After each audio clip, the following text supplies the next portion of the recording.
What's up, you guys? ShartimusPrime here at San Diego Comic-Con 2013. I am at the Diamond Select booth with Zach. He is the marketing director from Diamond Select Toys. How you doing, man? Thanks for coming. Thank you, man. I'm doing great. Now, we're here talking about specifically the Marvel Select stuff. As you guys know, I love Marvel Select. They've been kicking ass, man. And they got some really cool stuff coming up. A lot of people have been looking at pictures of the new Wolverine figure, and I think, as you can see right back over here, I think this thing looks great.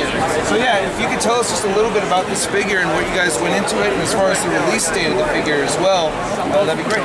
Well, you know, when you're doing movie figures, you got to work with a reference in different studios. So we started working on it as early as we could, based on what we had, and we had a lot of pictures of Logan, not a lot of pictures of environments and backgrounds of dinosaurs. So instead of doing a deluxe base like we did with other figures, we did the first Wolverine figure. We gave him a big dumpster. We said, let's give him a whole bunch of heads, It's kind of like how we did with the class comic-based Venom. So he's going to come with 3 different heads, 3 different facial expressions, and then 3 different hands. So you can have metal claws and bone claws and no claws, so we can hold the sword accessory. I think that's great. I think a lot of fans of the line have really been enjoying the additional amount of accessories over the bases. Not to knock the bases, you guys have come up with great bases that allow for all kind of imaginative ideas and whatnot, but it really comes across as you guys thinking about the collectors in mind that really want to get the figure in all kinds of different poses and different arrangements. And is that what you guys are doing? Are you thinking about the collectors? Do you care about us at all? Dude, this is a collector line. You know? I mean, we aren't selling this at Toys R Us. We aren't selling this at Walmart. This is a comic shops and the Disney store occasionally. I don't think the Wolverines. It's all about the collectors, and you know, we also know that this is our one shot to make this guy. You know, nobody else is making movie-based Wolverine figures. We're the only ones doing it, and we got one shot to do this, and we got a limited window to put out the figure. So it's like this way we can put out basically 3 figures at the same time, and you know, people can choose which one they like best. Now, out of curiosity, how have sales been doing? Have things been growing? Because just by looking at the products, seeing you guys expand and doing things like this, it looks like things are going well financially for the company. I mean, I'm not asking for your full report or anything here, but you know, are things doing well?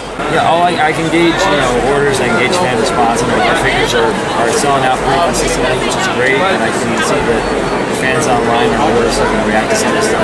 We see what they're responding to, we see what they like, what they don't like, and we're definitely taking these things into consideration. But it does seem like some of the more recent offerings we've had, like the Sylvester Hulk, Ultron, and of course the comic-based Venom, very, very well received by fans. And we're happy to see that, because we're fans ourselves, and we make toys that we think we want to buy. Excellent, yep. So yeah, there it is. You can pretty much tell. Now we have one other figure that I want to show over here, and this is the new Marvel Select comic series Silver Surfer. Now this looks like a prototype. It doesn't look like a production copy. It is. But it looks really cool regardless. Now, this is still definitely a prototype. The Wolverine is an early painted sample. But this is definitely fun tack, holding it together. It's cast in resin. It's not a functional prototype. I was hoping I'd have something functional here and I could pose in some cool poses for the fans. Have him riding on his board on the base. But this is what we have, so I've tried to show him off in a really cool standing pose, because that's really what you got to do with a lot of these prototypes. Yeah, I see. No, it looks very cool. It looks like he's not going to have, for some reason the articulation looks like it's going to be a little limited compared to, say, the Wolverine.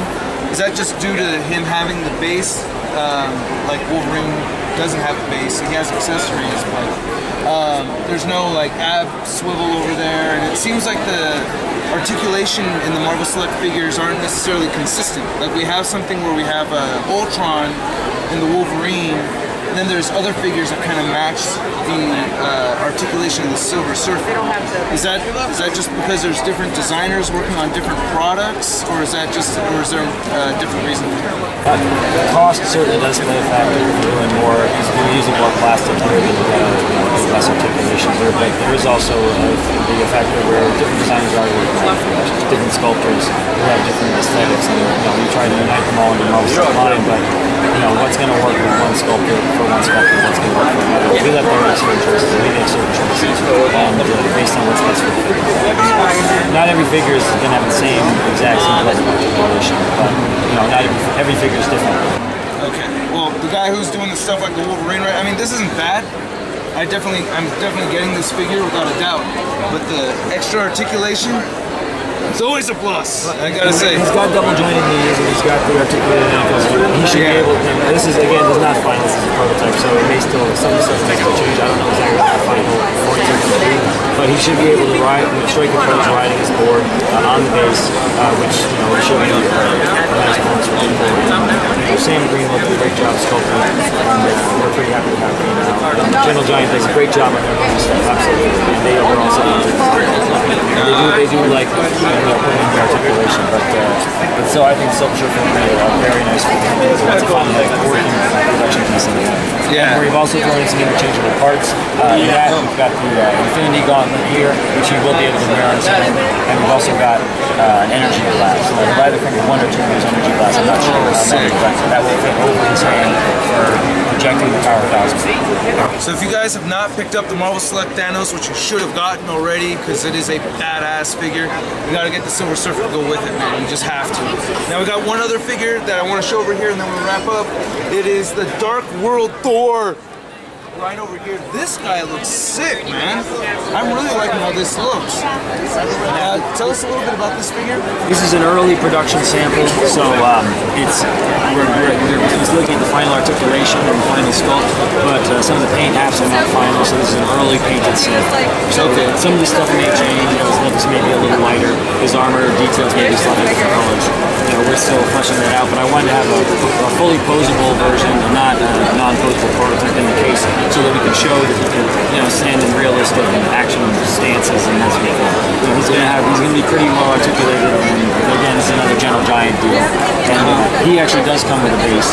He's going to come with half of this rock base here, which is an element from the movie, from the film, like we've done with Red Skull and Captain America, and like we did with Loki and Thor. And he'll come with half, and Jane Foster will come with the other half. We had the Natalie Portman figure on display here, but since we aren't allowed to allow photography due to license or approvals, I had to take her out of the case, but she'll come with half the base, and he'll come with the half. Okay. Oh wow, looks good. And just one last question, and then we're done here. In the future, is there a movie Black Widow figure in sight for Marvel Select? Because I know I am not the only one asking for that. We're planning a slot right to the line as soon as our movie license allow for it in terms of what characters make sense for each movie. I mean, we know she's going to be Captain America, and we know we'd love to do it, but maybe we may decide that our two figures play maybe two characters in larger roles than the movie, then that might make sense. And we'll see who that's going to be. We haven't read a script yet. We haven't seen a synopsis. As soon as we have, we'll have to make that decision. And luckily, that won't be the last chance. It sounds like there's going to be lots and lots of chances to make Black Widow, and we know that she was one of the breakout characters in Avengers, and we do want to make her. And we actually almost made her for Iron Man 2. I don't know if you heard that, but there was a figure sculpted for her. We can't use it because that's Iron Man 2, but we do want to eventually bring her back into the fold. As she appears in whatever movie is allowed to happen. Great, sounds good. So yes, the people at Marvel Select are thinking about us buying the figures and what we want in our collections. I want to thank you, Zach. Thanks so much for taking your time. Man. Yeah, absolutely. And I love what you guys are doing, man. I love what you're doing. Oh, great reviews. Oh, thank you. Thanks so much. All right, ShartimusPrime from MarvelousNews.com. I am out.